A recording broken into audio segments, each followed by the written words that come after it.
Welcome to the lore reading video. I am nice and cozy, because that's how things should preferably be for long types of videos like this. Let us read the detective story, starting with Infamous Manor. One day, a astute detective, Orpheus, received a mysterious commission letter, and it came with a half-inch stack of advance payment. It was the first time Orpheus received so much money in recent months, since the doctors diagnosed him with what they called strange hysteria. Orpheus rarely received such generous compensation. It was his darn amnesia that had put him into this desperate state. He used to be a well-known novelist with an enviable and fairly wealthy life, but now he couldn't write anything worth reading, and he was forced to focus on a detective agency of his own. The joys of the past felt so distant. It almost didn't feel like they ever belonged to him. But it was no delusion of a madman. This unexpected commission was proof of that. The sender's name was James Reinbach. Reinbach? Someone who claimed to be a reader of Orpheus' work. Even if Orpheus has stopped writing, he still remains a loyal fan.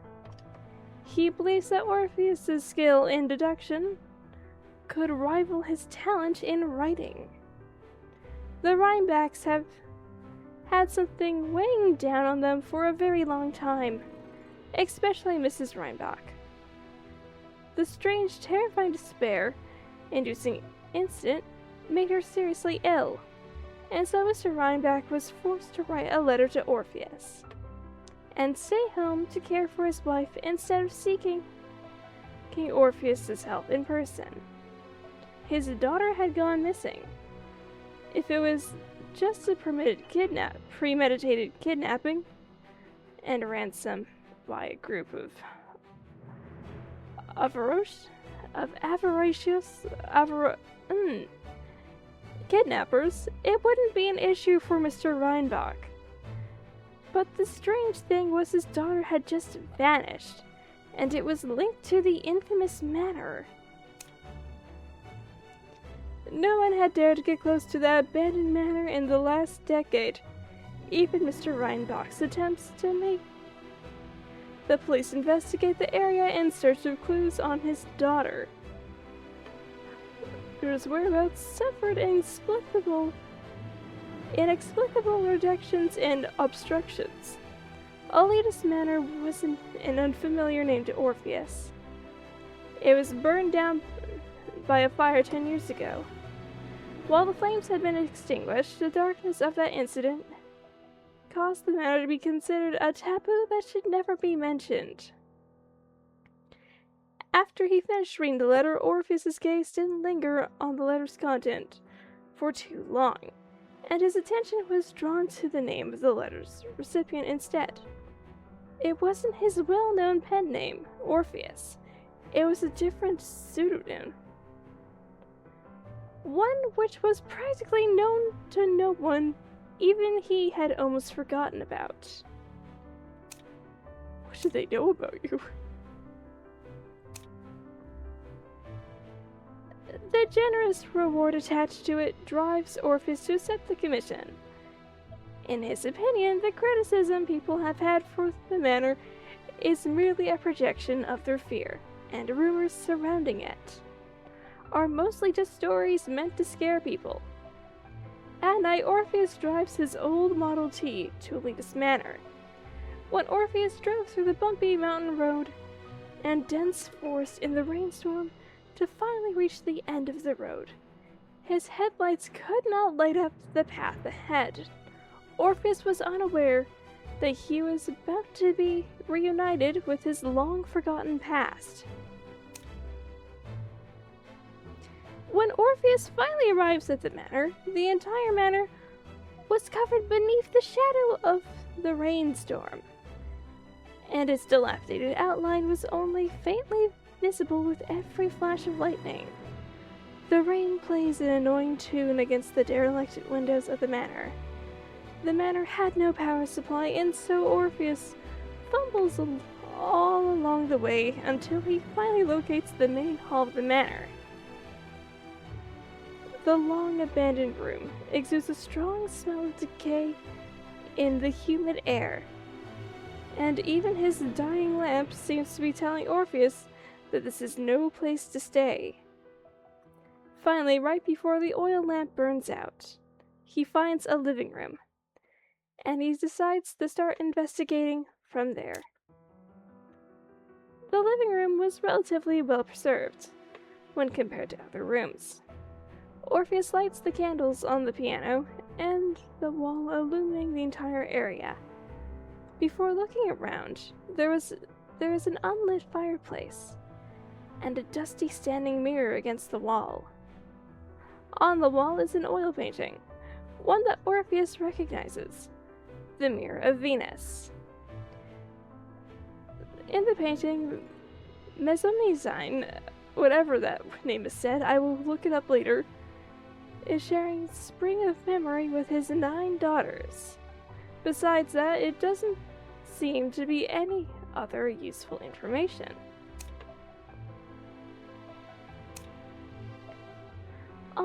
Although the thunder and lightning are crackling outside, the living room is eerily quiet, and the rats squeak so sharply, as if they are the rightful residents of this room. Orpheus suddenly feels something fly past from above. A paper airplane? Orpheus picks up the paper plane and notices it's folded from a page in a diary. The date and month on it seem to be from just a few days ago. Orpheus reads the diary page, and through his unique ability to resonate with an object, he puts himself in the shoes of the diary's author. Day 6. It's finally about to begin. I hope giving up everything and coming here was worth it. Someone was eliminated. What a fool. Don't they even know how to follow the rules? Thank goodness I wasn't the first one to try that. Madness, it's pure madness. What on earth is going on? Why did he attack me? I just wanted to see the poor guy who was eliminated. There is no reason for him to come after me. Wait a minute, something's wrong here. He's attacking innocent people, just not me. Lies! Lies! It's all a lie! The diary stops abruptly here. The madness written in it arouses uneasiness within Orpheus, but the information is too fragmented to restore a full view of the incident. Orpheus could only vaguely infer that a game had been held here, and involved the intense chase and escape between participants. The fate of the victor remains unknown, but the eliminated seem to have suffered misfortune. Orpheus hopes that Rhinebeck's daughter wasn't caught up in it.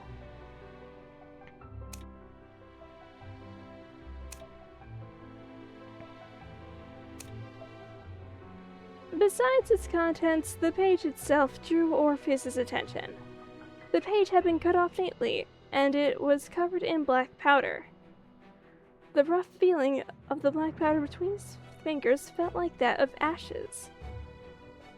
And there just happened to be a fireplace in that room. However, Orpheus did not find the rest of the diary in the fireplace, but he did notice that while the fireplace is covered in a thick layer of ash, it suggested it was used often. The firewood by its side seemed completely untouched. Additionally, the flue above the fireplace is blocked. Obviously, someone intentionally made it seem like the fireplace was used often. Later, Orpheus discovers a candlestick by the fireplace, which doesn't fit in with its surroundings. The candlestick is fixed firmly to the fireplace, just like the deliberately scattered ashes. It doesn't seem to be an actual tool, but something placed there intentionally to conceal something. Orpheus's intuition led him to try spinning the candlestick, and then something strange happens. The entire fireplace starts spinning, and the bookcase full of diaries appears before Orpheus. Orpheus realizes that's it. Exactly what he was looking for. The other diaries. But as he looks at the hundreds of thick diaries resting in the bookcase, Orpheus asks himself if he is really prepared to face all this. No.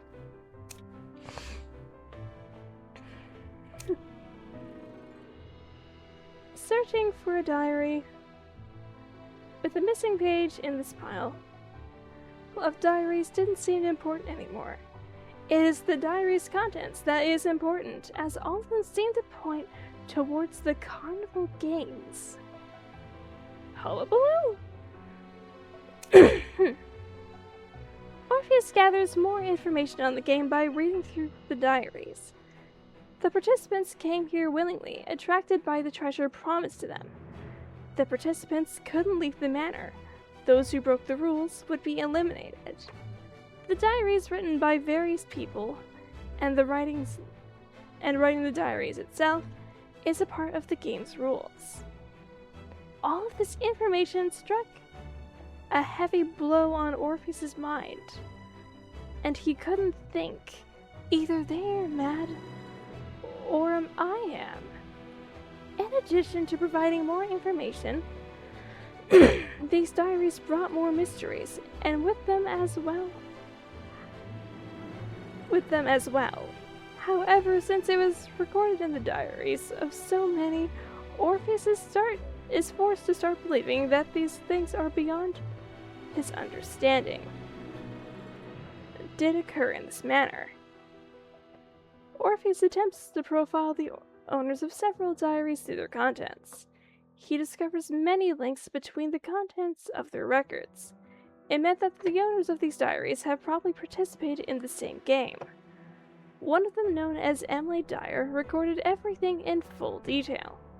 The master of the manor had used a generous prize to bait her here, yet the manor's master had never shown themselves. Besides her, there had been a gardener known as Emma Woods, a lawyer named Freddie Riley, a philanthropist with a special ability. Before they arrived at the manor, there were connections between them, and they were either aware or unaware. This resulted in a collision of hatred, jealousy, greed, and a shred of kindness during the game. But it was all overshadowed by the fear they felt towards those known as the Hunters.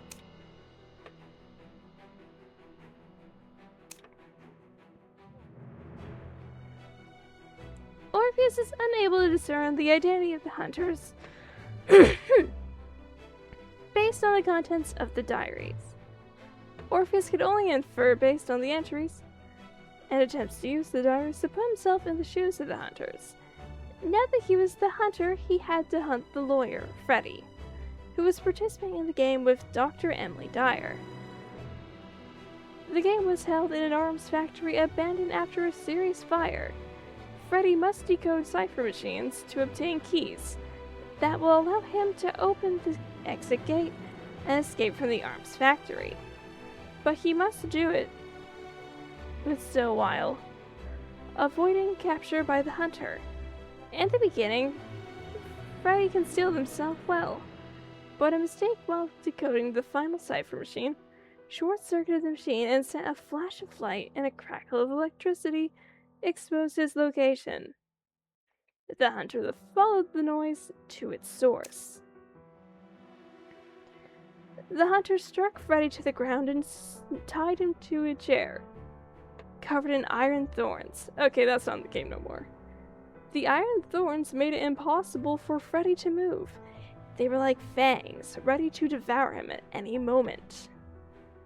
And then he heard the sound of approaching death. Through his profiling of the hunter, Orpheus realizes the game's rules have no binding effect on the hunter sent by the organizer. To maintain the order of the game, the hunter is trying to obstruct everyone from the beginning, regardless of what they did, but no one stepped forward to stop it. Was the hunter too strong, or perhaps was everyone allowing it to happen? Those who were there for the respective treasure were hostile to each other due to their conflict of interest, yet the hunter's presence forced them to temporarily put that aside and work together. The ironic part is that it was often the reason why the game could go on. But what's the point of a game that ran on such rules? Was the organizer trying to use the game as an avenue to assert control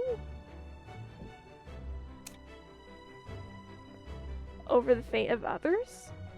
Or did the organizer enjoy the ugliness of human nature and their struggles laid bare by their terror? Scars.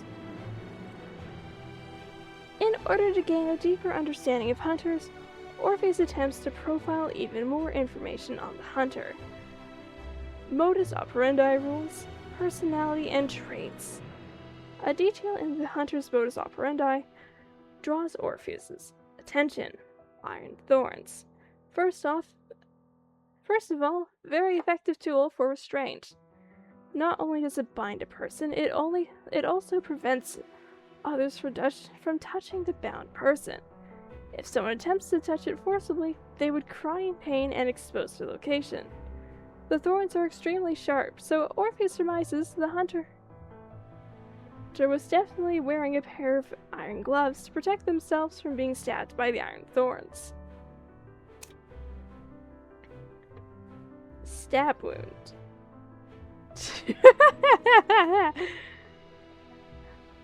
Orpheus's gaze unconsciously lingers on his hand. There is a hideous scar there, one that seems to have been stabbed open by an iron thorn.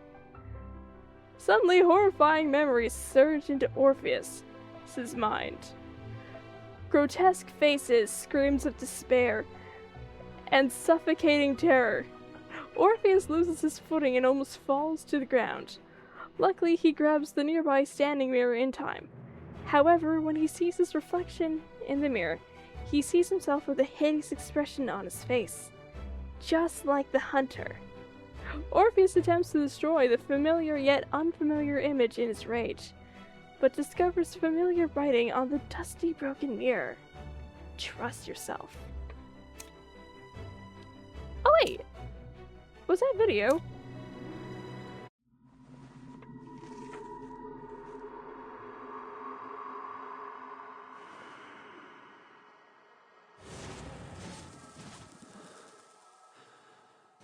Ho ho!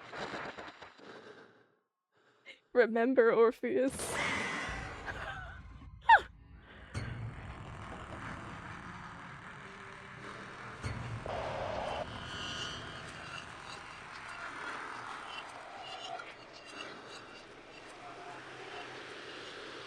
Bird boy? No, that's disappointing.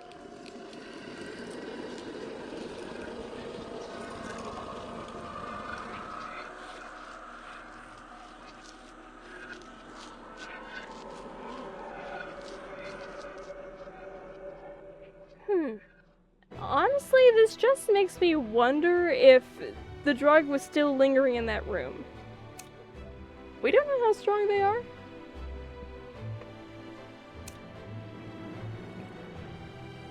The past. Orpheus stares at the words on the mirror. An unprecedented drowsiness washes over him. Those forgotten fragments of memories were awakened, and his past from many years ago was connected again. The fire at Elita's Manor had taken everything from him. 10 years ago, Orpheus was found at the scene of the fire. Although he survived the fire, Destiny decided to play a strange joke on him. Even though he hadn't been seriously injured in the fire, Orpheus lost all his memories when he regained consciousness. It was from the conversations of others that he found he was once a well-known suspense novelist. He attempted to read his own books, yet he found his writing absolutely unfamiliar to him. It was like the writing of an entirely different person. Oh, this happens after the game he was in, doesn't it? Does he participate in more?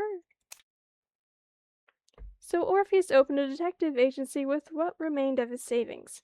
But society will never accept incompetence. It didn't take long for society to abandon him once he lost the ability to write. And as a detective, he failed to receive any proper cases either. Anxiety and despair corroded Orpheus, and his insomnia magnified the pain. Therefore, he went from celebrity to a drunkard who lived every day in a drunken stupor, of alcohol as his only companion. Orpheus started doubting his existence. On a few early mornings after waking up from excessive drinking, Orpheus was unable to remember anything he did the day before upon recovering from his hangovers. But he found over a dozen inexplicable injuries throughout his body. He even found things he would have never touched lying nearby. At first, he chalked it up to alcohol-induced blackouts, even after he sobered up. But the situation persisted, and more and more days were unaccounted for. Orpheus was filled with confusion about what had happened. Later, he noticed his neighbors, when Orpheus greeted them as usual, gradually started looking at him with fear and avoidance. What did you do? It was as if he was the embodiment of misfortune. A whisper and hints pointed to a frightening answer. It was an intermittent short-term amnesia. It was him. The other side of Orpheus that had woken within him. Poor Orpheus. Bro is suffering. Conjecture. Fragmented memories, the terror in his neighbor's eyes, the injuries all over his body, and the frightening scar on his left hand, all of them forced Orpheus to link them to him, to the hunter he'd read about in the diaries. As for the words written in the mirror, they were like his prophecy or provocation. Trust yourself. Of course I trust myself, but I don't trust him, Orpheus thought angrily. He didn't even know what that person had done while he was unconscious, and if he was really linked to that game. And then Orpheus had to improve his innocence at least. Newsflash, buddy. But would anyone believe that a single body could be home to two souls? It wasn't a time when people still believed in witchcraft. The only way to prove there was a mastermind behind it all, and the diaries were key to discovering the identity of the mastermind hidden within the game.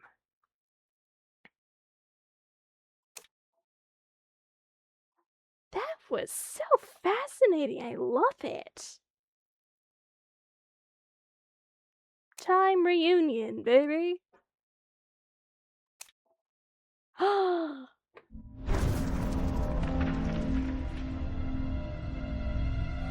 All of these stories start with an invitation. After being promised that which they desire most, participants are drawn in, unaware of exactly what kind of game awaits them. The winner of the game can claim their treasure, some kind of holy grail that can make all their wishes come true. However, no one stops to consider the fate of the losers. Perhaps the organizer foresaw the selfish nature of man. He introduced the hunter to the game to punish those who violate the rules, in order to ensure the game doesn't end before it even begins. These hunters are powerful and cruel monstrosities. Just one look at their faces can send people in a shudder. The participants of the game ultimately discovered that they were doomed from the start, and that the only winner was the organizer. All that awaited at the end was terror and insanity. And An unsettling madness permeates these pages. Diaries are filled with lies and exaggerations, but the truth behind it all is even more disturbing. Since record cannot always be truth, it's a detective's job to gain the truth from lies. For instance, did the little girl actually participate? What's the reason for one so young to have to enter into such a crazy game? In these diaries, the records are not entirely continuous. Is it because not everything that took place here is worth recording? Or could it be just a part of the diaries?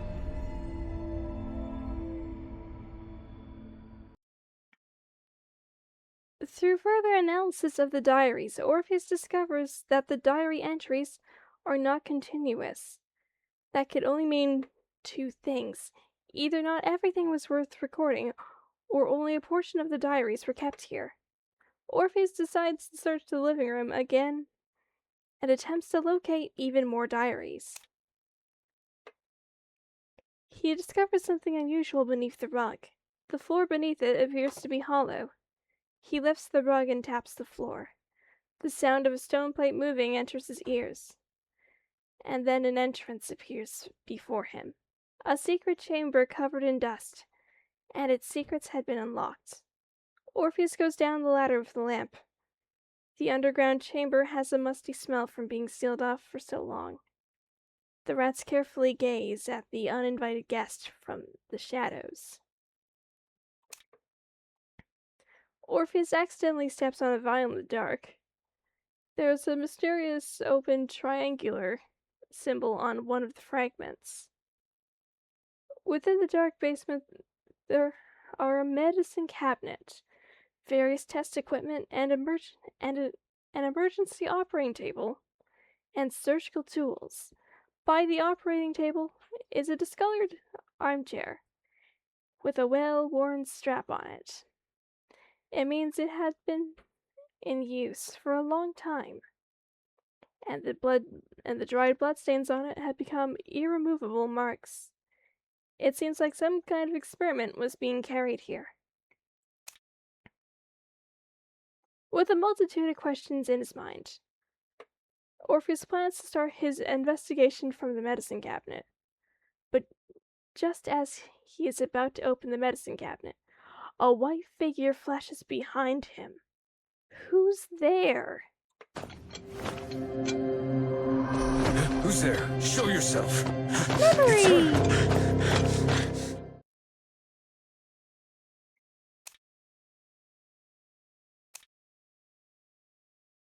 The white figure dashes into the living room, Orpheus close on its tail, arriving by the ladder, and vaguely sees a short figure.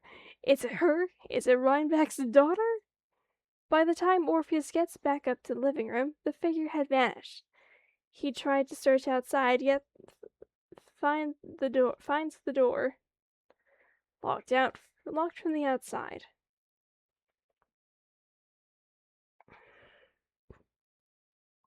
Orpheus fails to knock open the door, even after giving it everything he has. He starts suspecting that someone may have been assisting the girl while she focused avoiding him. But after giving it some thought, Orpheus realized she has no reason to do that. Did she mistake me for someone else? Or does that chamber terrify her? Or maybe she doesn't wish to see her family. Who's helping her? All kinds of possibilities appear in Orpheus's mind. But strangely, it is at a moment like this that Orpheus, who had been suffering from insomnia all year, suddenly feels drowsy. His tiredness forces him to sit back on the chair and take a nap.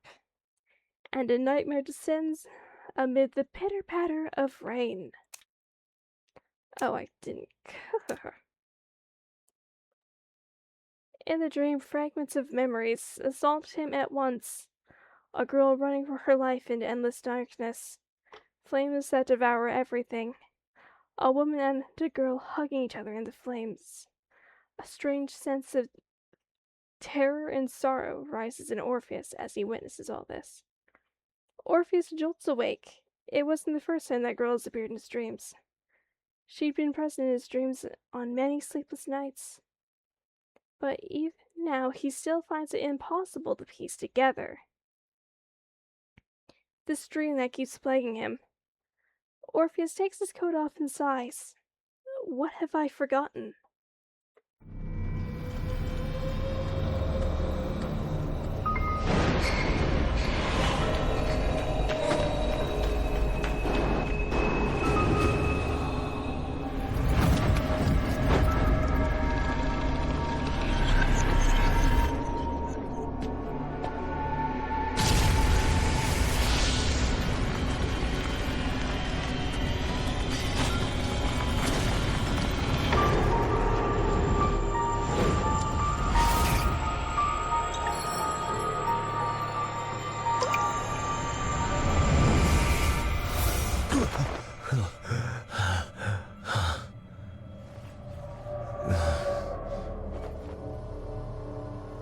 What is it that lies in those forgotten memories?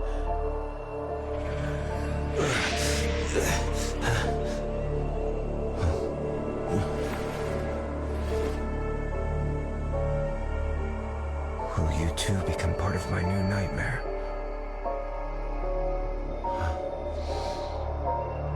The resemblance in dress is uncanny.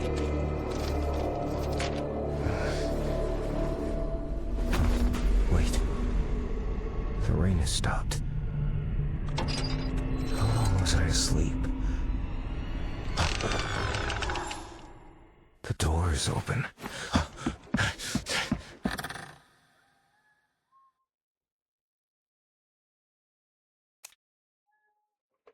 Orpheus picks up and inspects the photograph of Rhinebeck's daughter. The image of the girl with the ponytail in the photograph and the girl in his nightmares gradually overlap. Are you going to be my new nightmare too?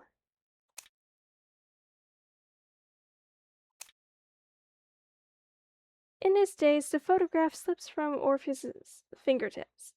He bends down to pick it up and suddenly notices the rain had stopped. The living room door swings amid the sound of gears turning. Orpheus dashes out into a brightly lit corridor. The girl from his nightmare stands and gazes at him from the other end of the corridor. Orpheus attempts to pursue her, but fails to catch up. A noisy conversation unfolds in his ears. Perhaps they're off playing in the woods again. That's a gift, a key. How interesting. Are they from the city? Doesn't seem like it. The Nightingale's song. We should inform Bain and Burke. Those familiar yet unfamiliar voices, and those names scattered deep within his memories, distressed Orpheus even more. Exhausted, Orpheus stops while panting. Behind him, at the end of the corridor, out of sight, ahead, the girl is getting farther and farther away. At this moment of confusion, terror, and despair, assault. Orpheus, like a beast in the darkness that is about to swallow everything at this critical moment. Orpheus's right hand twitches uncontrollably, and then along with it comes intense pain. Familiar words appear in his arm. This time it is crimson red, written in his flesh. Wake up.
Oh, yeah, there's so much.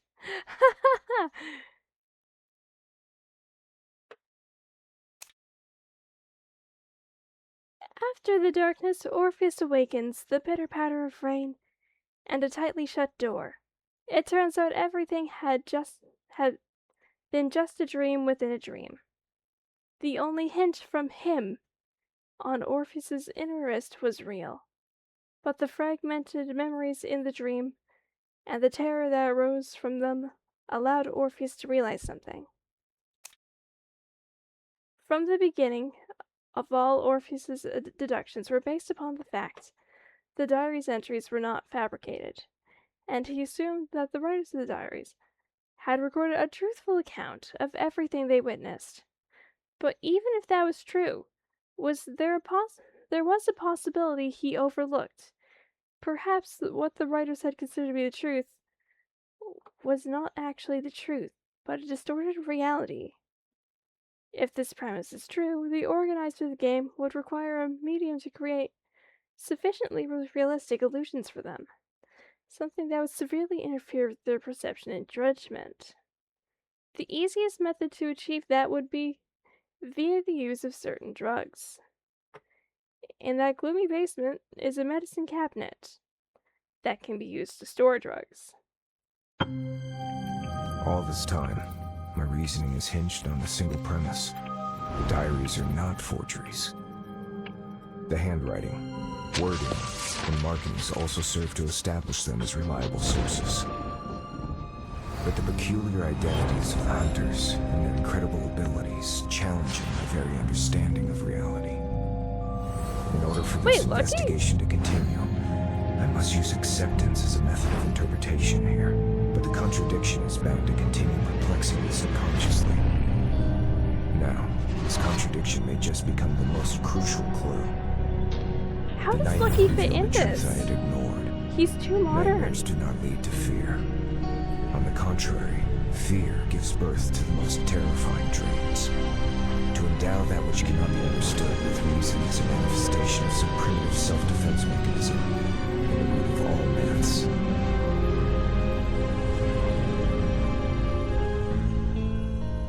That nightmare revealed the puzzle of the little girl and the fear for the truth in my subconscious.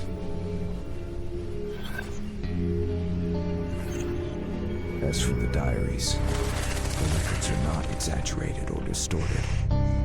The writers did truthfully record everything they saw.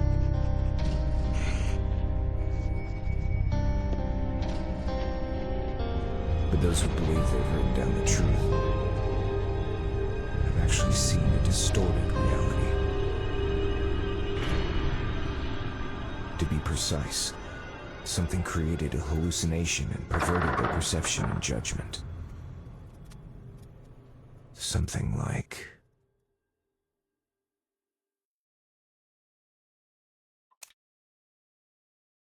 List of drugs.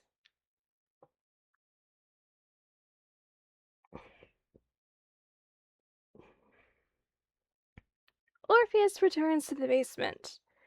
He has a very clear goal's time. The medicine cabinet holds the answers he seeks. He places the lamp on the ground and lights the candle on the cabinet and opens. Sure enough, there are numerous vials within the cabinet and a damaged drug list on the cabinet floor on the cabinet's door.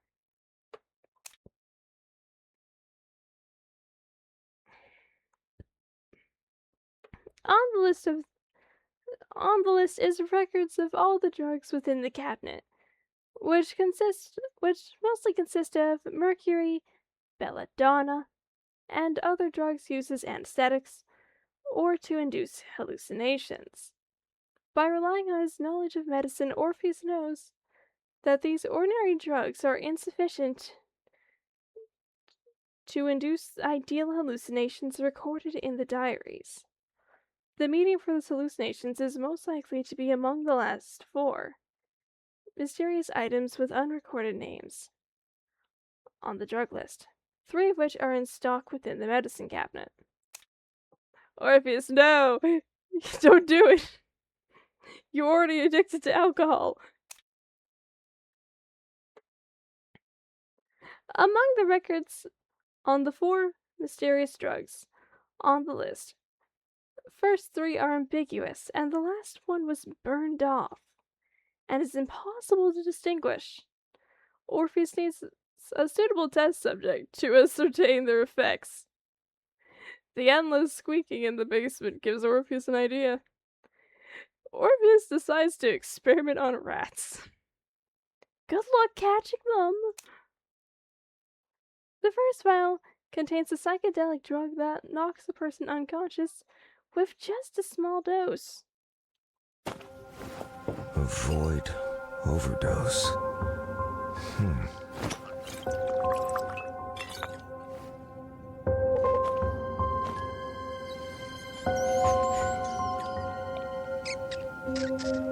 Is he seeing the rat with button eyes? Is that how he perceives everyone? This symbol looks like Orpheus's lyre.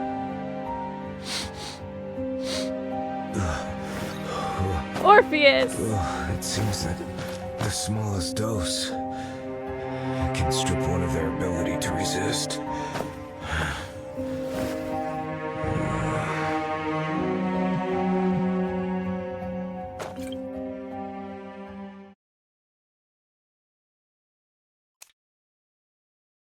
The second vial, known as Siren Song, in the records lives up to its names. It makes the rats seem like wretched sailors, flying into a panic upon entering the siren's dreadful dream. This seems like the source of hallucination of the hallucinations Orpheus surmises. In the diaries, they called it Siren Song. Sounds like it could be the source of these illusions. It reminds me of those wretched sailors who entered the siren's dreadful dream.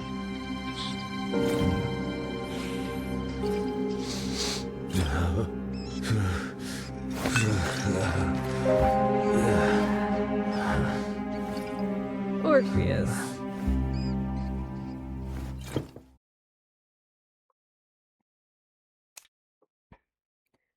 But the experiment on the rats faces a problem when testing the third vial. After drinking the vial labeled with needs adjustment, nothing seems to happen to the rats. Orpheus smells it himself, but feels completely fine.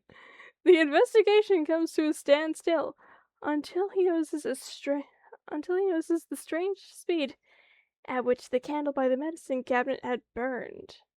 The rats that drank the drug kept circling around, and the message on his left arm. If you've forgotten what happened, then you already know the answer. It wasn't in his writing. It was in Orpheus's own writing. Orpheus fails to recall where he'd written that to himself, but he quickly figures out the meaning of the hint. The third vial is used to induce memory loss. Nothing seems to have happened.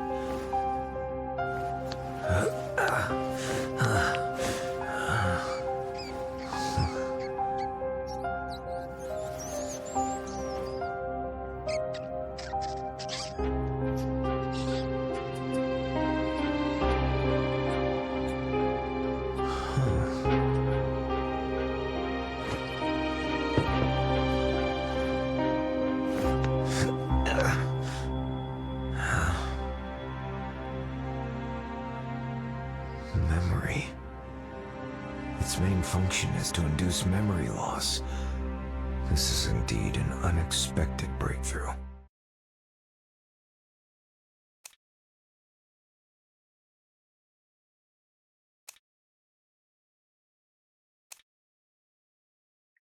The 3 mysterious vials in the medicine cabinet lift a veil over the carnival games. Blackouts, terrifying hallucinations, and memory loss. The perfect guarantee for the longevity of games. No one would remember what happened here, and so it would be like nothing had happened. Except for those diaries. Orpheus realizes that those diaries are the most contradicting part of this perfect logic. If the participants' memories were wiped, then why make them write the diaries? Unless the diaries weren't written for the sake of the game. Perhaps the participants' diaries and the entire game existed just to test drugs. Only then would it be necessary to record the drug's effects on these test subjects.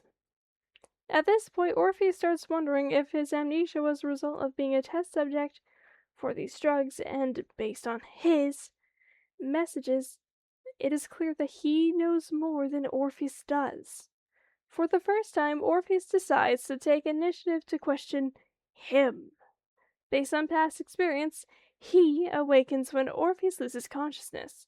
So Orpheus writes, "What do you know?" on the standing mirror in the living room, and then lies down on the nearby chair and consumes the drug named Orpheus from the basement. Why did you do that? Orpheus!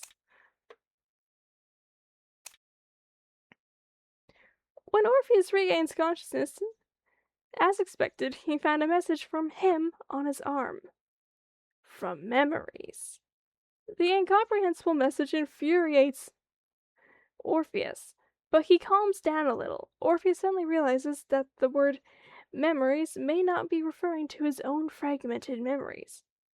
It may refer to a thing or place related to memories.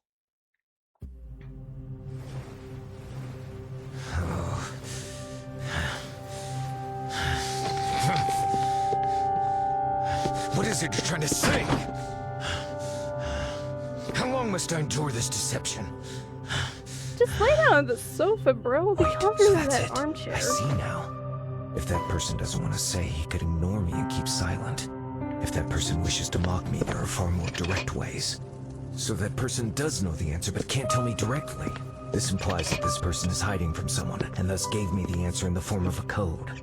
I can't speculate who this person is so wary of right now, but the meaning of this sentence is worth reading into. From the memory, it doesn't sound like a hint to the memory itself, but an actual place. And by using such an implicit statement, this person clearly believes that I know this place. It's a place I've been to and still remember.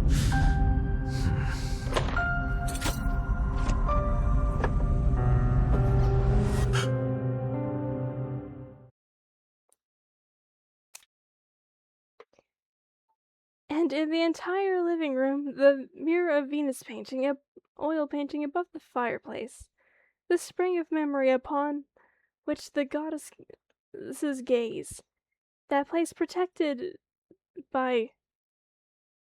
I will not say that name because I will struggle. Should be where the answer to everything lies.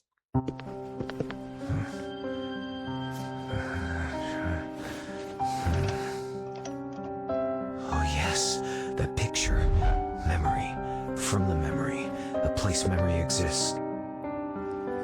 They're all related to the same thing in Greek mythology. The fountain of memory guarded by Mnemosyne. The diaries are also the vessels of memory, embodied memories. In other words, the diaries themselves are memories. So, the place guarded by Mnemosyne is... The muse.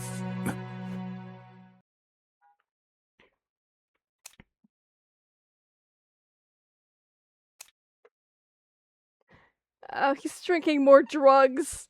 Orpheus! With the help of his deductions, Orpheus locates the mechanism switch on the back panel of the bookcase. The bookcase moves again, and through the gaps between the bookcase and the wall, Orpheus walks into the dark space ahead. A secret study of... Oh, this is the Killer of Doom room! Oh my god! I've probably seen it before, I'm just stupid. A secret study with even more diaries appears before Orpheus. Unlike the messy living room and the other dilapidated rooms in the main hall, while this secret study is old as well, but seems to have been well taken care of in the past. Besides a mountain of diaries, there is a white dress for a young girl, and an oil painting depicting Orpheus's journey to hell to rescue Eurydice in Greek mythology. Hang on.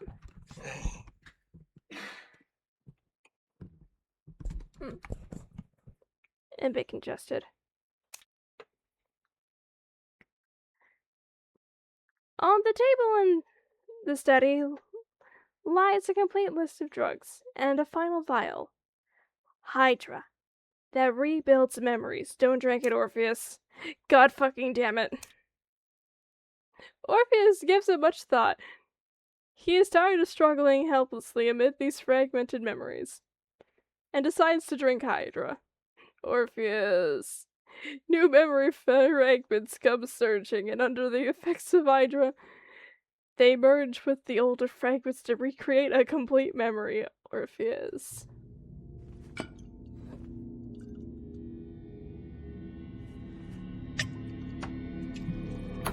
That was the beginning and the end of everything. I was lost here, and he was born here. It all began with my participation in that game. Whether succeeded or not, memories would be washed, and I would be thrown into the game once more. Repeated amnesia distorted my memory. It made me forget who I was and why I came here. And it gave birth to him, or them. They dissected and eroded my soul. And using fragments of their memories, I gradually drew closer to the truth behind the manner in the game. I pretended to be at the mercy of those drugs, while trying to uncover the secrets buried here. Finally, I found Orpheus, and successfully escaped by faking my own death and hid in the manor. After this, a new group of victims entered the manor.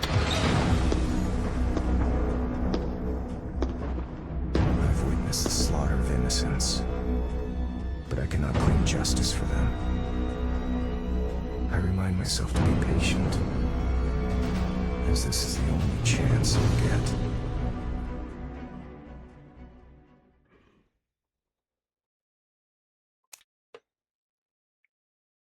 In the memory of the massacre of his family and life of wandering after losing his father as a youth, are nightmares he couldn't overcome. Even after becoming famous and having a happy family, the organizer of the carnival games uses that and lures Orpheus to play the games at the manor by promising to provide clues to what happens next. It is exactly like the diary entries of the other participants.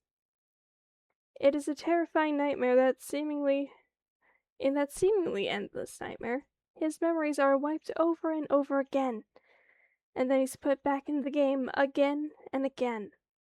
But unlike other participants, in order to escape from the pain, from the cycle of torture, Orpheus creates new personalities as a defensive mechanism. Each of the new personalities retains fragments of their memories in the games. These fragments escape the memory loss induced by the effects of the third vial. In the end, Orpheus helps fake his death to escape the organizer. However, his past before the new personalities was created in everything that happened upon arriving at the manor are memories long lost to him. In order to uncover the truth about the game and recover his lost memories, Orpheus, who is now free of the organizer's control, did not leave the manor. He goes into hiding. He starts investigating. He finally discovers the secret study that holds all the secrets. But the organizer is always in the study, unless the games are in progress. He must wait for an opportunity to sneak in. The opportune moment arrives much earlier than Orpheus expected. A mother and daughter join the game. The pair feel strangely familiar to him, but his fragmented memory has no information on them. He eventually witnesses the mother's tragic death and records the date that the young girl starts playing in the game. Oh my god.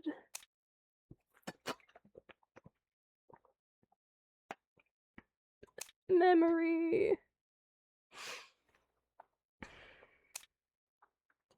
On the day the young girl starts playing the game, Orpheus uses the opportunity to sneak into the secret study. In the dimly lit study are diaries that cover from wall to wall, and a scratched up group photo. With some effort, Orpheus manages to locate his diary in the bookcase. The diary entries patch up the holes in his fragmented memory, the past before this nightmare began.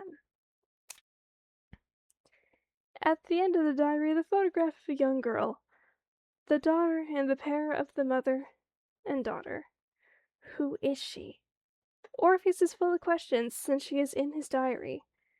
She's definitely closely related to him, but even after searching through all of the memories he had recovered, he fails to find the answer. In the end, he decides to investigate the pair's room again. Are you fucking kidding me? You were doing so good!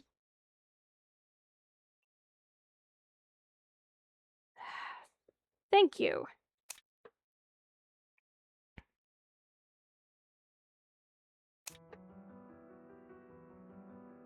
Upon returning to their room, Orpheus discovers that the occupant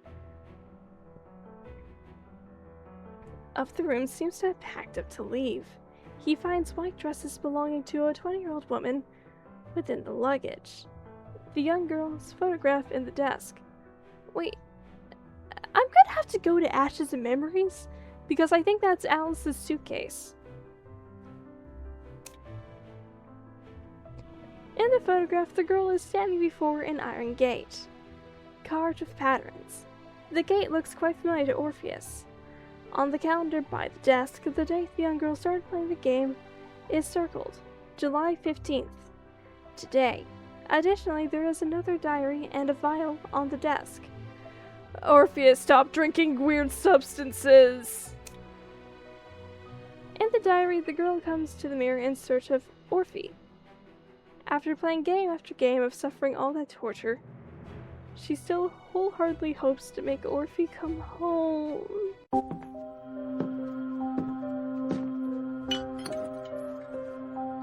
Did he always have that monocle?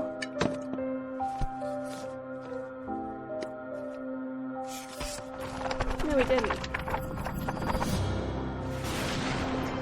I have thought about what I might encounter here.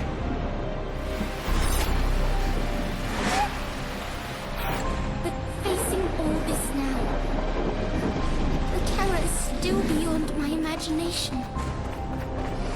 There has to be Alice and older Alice.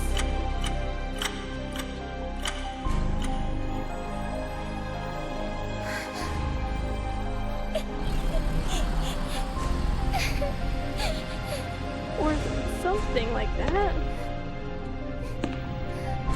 But I can't leave.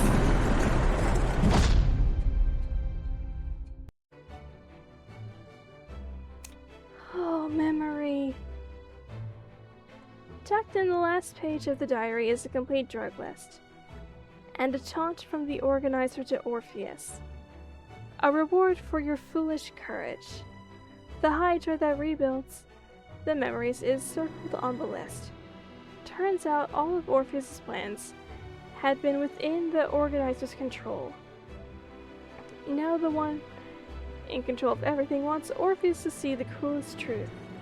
Orpheus loses control of his emotions and consumes the vial on the desk that is labeled Hydra. This time, Orpheus finally finds out who Orphe is, who the mother and daughter are. All this time, he'd been ignorantly watching his loved one step into hell.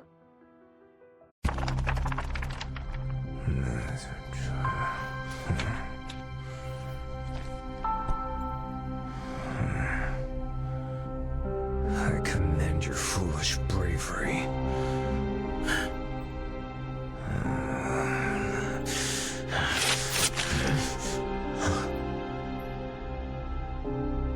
Rebuild memory.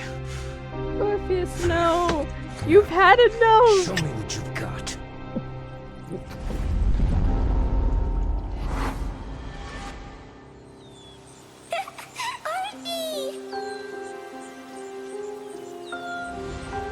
Orpheus. Orphe.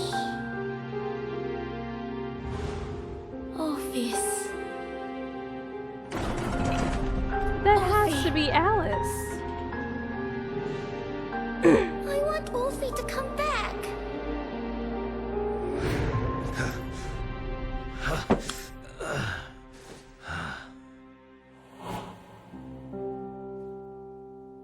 No!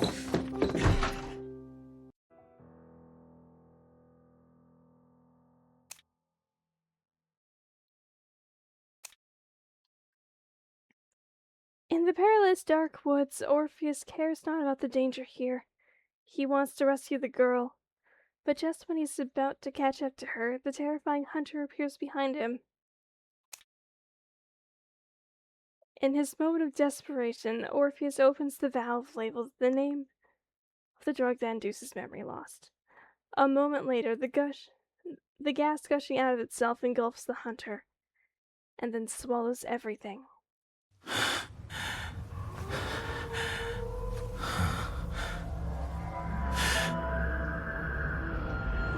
Hello, Nightmare!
What's that glowing thing over there?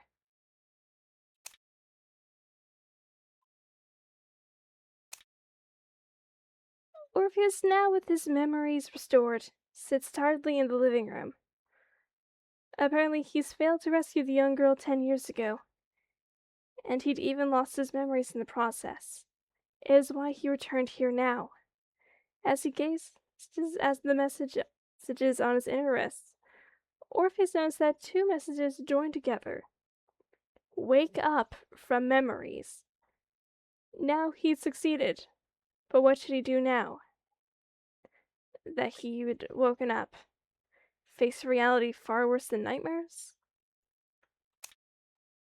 Orpheus returns to the secret study and locates the diary. He hopes to retrieve the photograph there, but he notices a newspaper clipping where the photograph had been. On the clipping, there are the fire from 10 years ago. See you, Orphe. He isn't the only one who has returned here.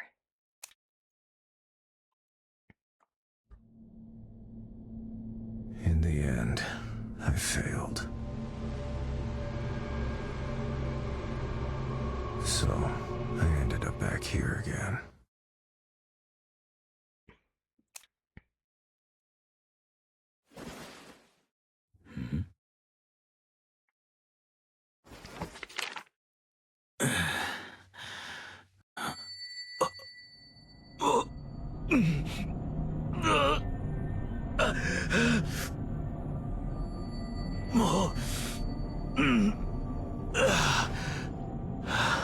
Come on, you can make it.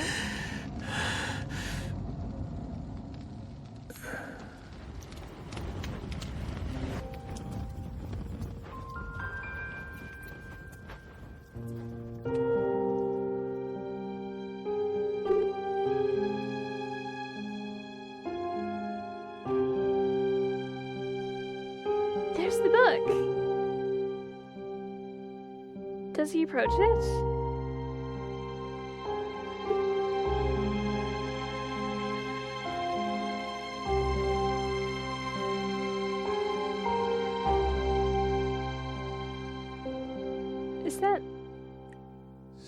has to be it.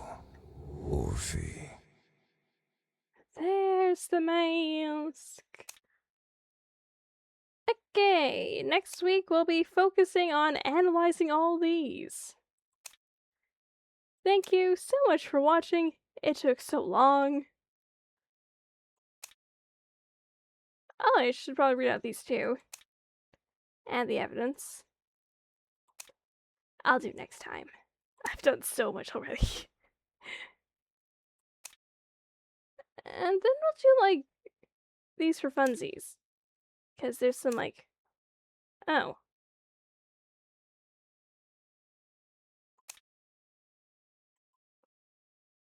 Does that mean I have to play as Emma? Huh. Guess I'm gonna be maining Emma for a while to get all that lore.